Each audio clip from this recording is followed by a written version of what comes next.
राम जी, नमस्ते जी। सभी लोगों को मेरी तरफ से जय माता दी। मैं एक बार फिर से स्वागत करती हूँ आप सभी लोगों का मोमी एंड क्यांश व्लॉग्स में। आप सभी लोगों ने मेरी शॉर्ट्स में देखा ही होगा कि मैंने किस तरह से पूजा की, व्रत रखा। आज है दुर्गा नवमी और मुझे करना था दुर्गा नवमी के दिन नवरात्रि के व्रत का उद्यापन। मैंने सुबह उठकर अपनी माता रानी के लिए उनका सबसे पसंदीदा प्रसाद बनाया। पूरी सब्जी, हलवा, काले चने बनाकर मैंने अपनी माता रानी को भोग लगाया। आप लोग भी प्लीज मुझे कमेंट्स में जरूर बताना कि आपके यहाँ पर नवरात्रि के व्रत का जो उद्यापन होता है वो दुर्गा अष्टमी होता है या नवमी को होता है, और आप उसमें क्या क्या बनाते हो और कैसे कैसे करते हो। प्लीज आप सभी लोग मुझे कमेंट्स में जरूर बताना। माता रानी को भोग लगाने के बाद मुझे करना था, कन्याएं भी आ चुकी हैं, तो बस अब देर किस बात की है, शुरू करते हैं। देने के लिए प्रसाद वगैरह सब ला करके रख दिया है। अंश को लग रहा है कि ये सभी कन्याएं मेरे साथ खेलने के लिए आई हैं। उसको बहुत अच्छा लग रहा है कि इतने सारे बच्चे हमारे घर में। वो बोल रहा है कम कम कम।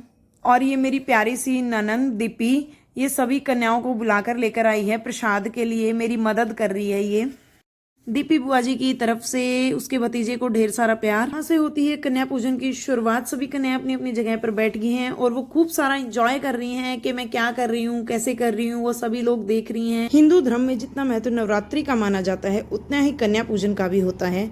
नवरात्रि की अष्टमी और नवमी तिथि पर जोत लगाने के बाद कन्या पूजन की जाती है। इसमें छोटी कन्याओं को माता का रूप मानकर उनकी पूजा की जाती है और दक्षिणा देकर आशीर्वाद लिया जाता है। और कन्या पूजन में एक बालक का होना भी जरूरी होता है क्योंकि उसके बिना ये पूजा अधूरी होती है। अब बारी आती है सभी कन्याओं को तिलक लगाकर कलावा बांधने की।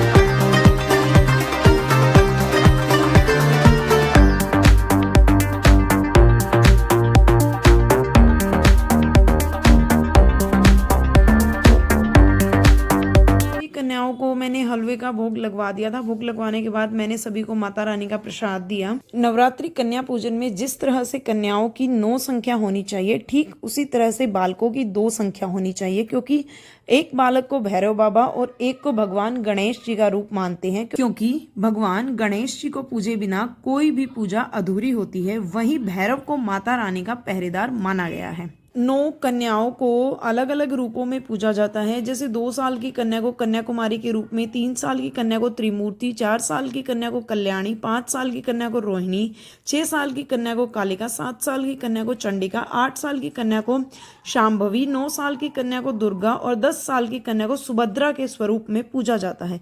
इसके साथ एक छोटे बालक को भी भोज कराने का प्रचलन है। बालक भैरव बाबा का ही रूप होते हैं। मुझे माता रानी का प्रसाद बनाना बहुत अच्छा लगता है और जब इस तरह से कन्याएं मेरे घर पर आती हैं तो मुझे सबसे ज़्यादा खुशी होती है। एक त्योहार सा लगता है।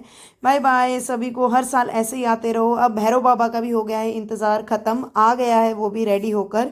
बस आते ही वो लग गया है क्यांश के साथ में खेलने में। वो सारे टॉयज़ को इकट्ठा करेंगे, क्यांश और दक्षु। तो कर लिया है जी कन्या पूजन। आप लोगों की बारी है मुझे कमेंट्स में बताने की, क्या आप लोगों ने भी इसी तरह से कन्या पूजन किया। अगर आप लोगों ने अभी तक मेरे चैनल को सब्सक्राइब नहीं किया है तो आप फटाफट से सब्सक्राइब कर लीजिएगा। मिलेंगे एक न्यू व्लॉग में, तब तक के लिए गुड बाय।